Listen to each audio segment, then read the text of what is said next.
संपूर्ण मानव जाति एक दौड़ में लगी हुई है। एक ऐसी दौड़ जो कभी पूरी नहीं होती, जो उसके जन्म के साथ शुरू होती है और मरने तक उसका पीछा नहीं छोड़ती।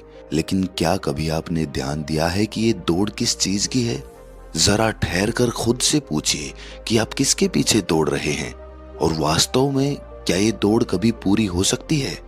जिन भौतिक सुख सुविधाओं को इकट्ठा करने में इंसान लगा रहता है, क्या वास्तव में वो भौतिक सुख सुविधाएं उसे शांति या फिर आनंद प्रदान कर सकती हैं? सिकंदर ने मरने से पहले अपने सभी मंत्रियों को कहा था कि जब मेरी अर्थी उठाई जाए तो मेरा शरीर ढका हुआ नहीं होना चाहिए, मेरी हथेलियां खुली होनी चाहिए, ताकि सारी दुनिया ये देख सके कि जो सिकंदर पूरी दुनिया को जीत सकता था, वो भी अपने साथ कुछ नहीं ले जा सका।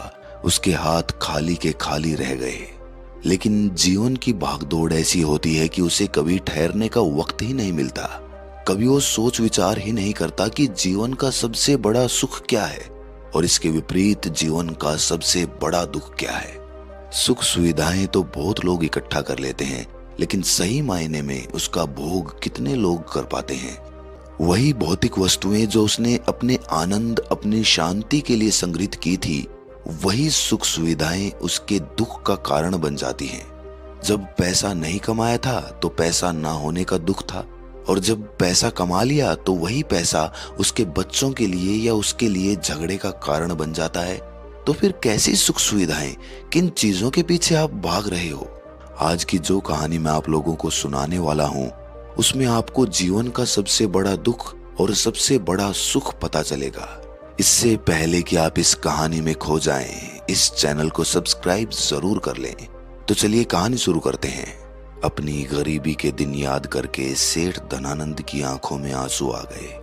आज उसने जीवन में सब कुछ हासिल कर लिया था। सारी सुख सुविधाएं उसके पास थी। घर में नौकर चाकर थे, हजारों लोग उसके नीचे काम करते थे, जो उसकी एक आवाज पर उसके पास खड़े होते थे। लेकिन फिर भी आज सब कुछ हासिल कर लेने के बाद भी वो दुनिया में अपने आप को सबसे गरीब आदमी समझ रहा था। आखिरकार अपनी गरीबी के दिन याद करके उसकी आंखों में आंसू आ गए। उसके पास कुछ नहीं था, लेकिन तब भी वो प्रसन्न रहता था। लेकिन आज सब कुछ होने के बाद भी वो प्रसन्न नहीं था। और दुनिया में वही आदमी सबसे गरीब होता है जो सब कुछ होते हुए भी अकेला महसूस करता है। उसे एहसास होने लगा था कि धन संपदा या भौतिक सुख सुविधाएं उसके मन की पूर्ति नहीं कर सकती। लेकिन अब तो बहुत देर हो चुकी थी। उसका पूरा जीवन बीत चुका था। अब पूरे जीवन की कमाई उसे व्यर्थ लगने लगी। उसे लगने लगा कि उसने जो कुछ कमाया वो सब यूं ही था, व्यर्थ था। ये एहसास उसे जीवन में पहले कभी नहीं हुआ था। काश उसे ये एहसास पहले हो गया होता तो वो ठहर जाता, रुक जाता, रुक कर चिंतन करता कि जो चीज वो इकट्ठी कर रहा है, क्या वास्तव में वो इकट्ठी करने लायक है? अगर उसे ये बात पहले पता चल गई होती तो वो अपने जीवन में सार्थकता खोजने की कोशिश करता। वो उस रहस्य के बारे में खोज करता जो उसके मन की पूर्ति करता, जो उसका अकेलापन दूर करता, जो उसके जीवन को संपूर्ण बना देता। उसने अपने दोनों बेटों को अपने पास बुलाया और उन्हें जीवन की सीख समझाने की कोशिश करने लगा। सेठ ने अपने बेटों से कहा कि बेटा, मेरे को तो जीवन में कोई बताने वाला नहीं था, सही रास्ता दिखाने वाला कोई था ही नहीं।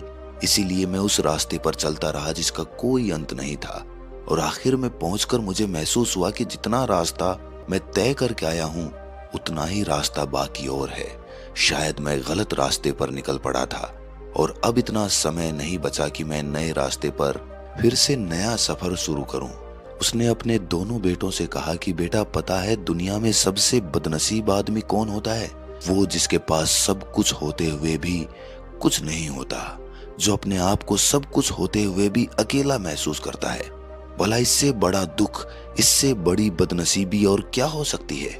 ये सुनकर उसके बड़े बेटे ने कहा कि पिताजी, सब कुछ तो आपके पास है, धन संपदा, पूरा परिवार, सारी खुशियां आपके पास है, लेकिन फिर भी आप अपने आप को बदनसीब क्यों समझते हैं?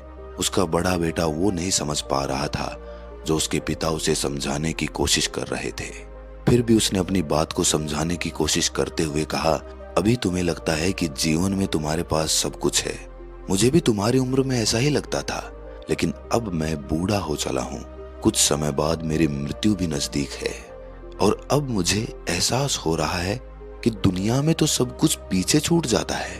घर, परिवार, रुपया, पैसा, धन, संपदा, सब कुछ यहीं रह जाता है और आखिर में मेरे साथ जाएगा क्या?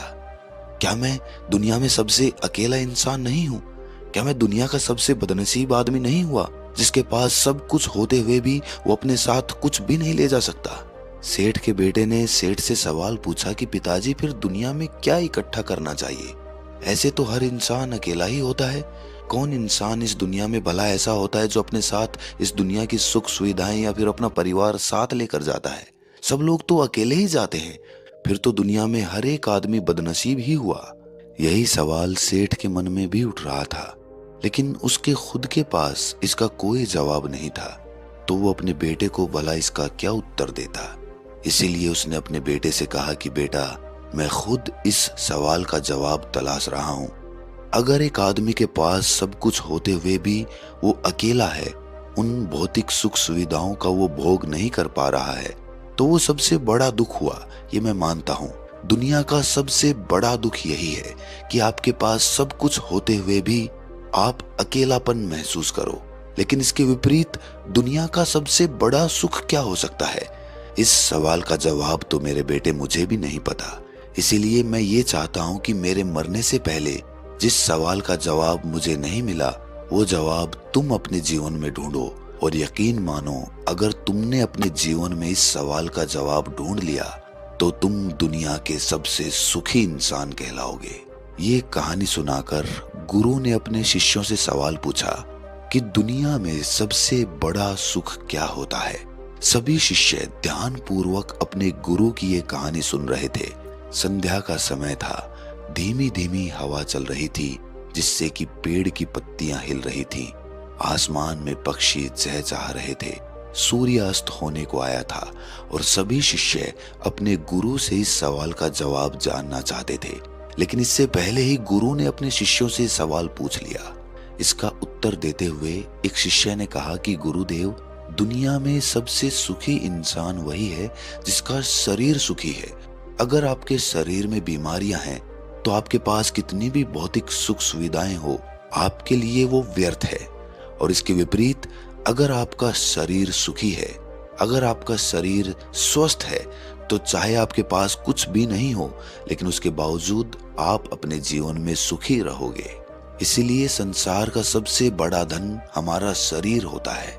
ये सुनकर दूसरे शिष्य ने उसका विरोध करते हुए कहा कि गुरुदेव, दुनिया में बहुत से लोग ऐसे हैं जिनका शरीर एकदम स्वस्थ है, लेकिन बावजूद इसके वो अपने जीवन में सुखी नहीं है। मैं मानता हूँ कि जीवन में सबसे ज्यादा सुखी वही इंसान है जिसका मन सुखी है। गुरु ने अपने इस शिष्य से सवाल किया कि अच्छा ये बताओ कि मन को सुखी किस प्रकार किया जा सकता है। इसका उत्तर देते हुए उस शिष्य ने कहा कि गुरुदेव, मन कभी भी संतुष्ट नहीं होता है। अगर हम किसी प्रकार मन को संतुष्ट करना सीख लें तो फिर हम किसी भी परिस्थिति में आनंद और शांति से रह सकते हैं। लेकिन समस्या यही होती है कि मन का भराव कभी होता ही नहीं है। मन को चाहे कितना भी खिला दो, लेकिन उसकी भूख कभी पूरी नहीं होती। चाहे उसको कितना ही धन दे दो, लेकिन बावजूद इसके इसका लालच बढ़ता ही जाता है। अब गुरु ने सभी शिष्यों को समझाना शुरू किया। गुरु ने कहा कि अज्ञानतावश मनुष्य कभी ये समझ नहीं पाता कि उसका मन हमेशा से खाली था, लेकिन व्यर्थ की चिंताएं, व्यर्थ के लक्ष्य अपने जीवन में बनाकर उसने अपने मन को बांध लिया।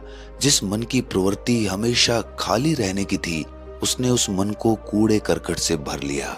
इसीलिए वो मन जो बचपन में हमेशा खाली रहता था, हर चीज में, हर खेल में आनंद ढूंढ लेता था, अकेले में भी आनंद पूर्वक, शांति पूर्वक रहता था, अब वही मन सब कुछ मिल जाने के बाद भी हमेशा दुखी रहता है। लेकिन अगर इंसान सिर्फ वर्तमान में रहना सीख ले, सिर्फ इतना सा होश प्रकट कर ले कि उसे हमेशा वर्तमान में रहना है, ना तो भविष्य की कल्पनाओं में, ना अतीत की यादों में, सिर्फ वर्तमान में, सिर्फ इस एक सूत्र से वो अपने पूरे जीवन को बदल सकता है।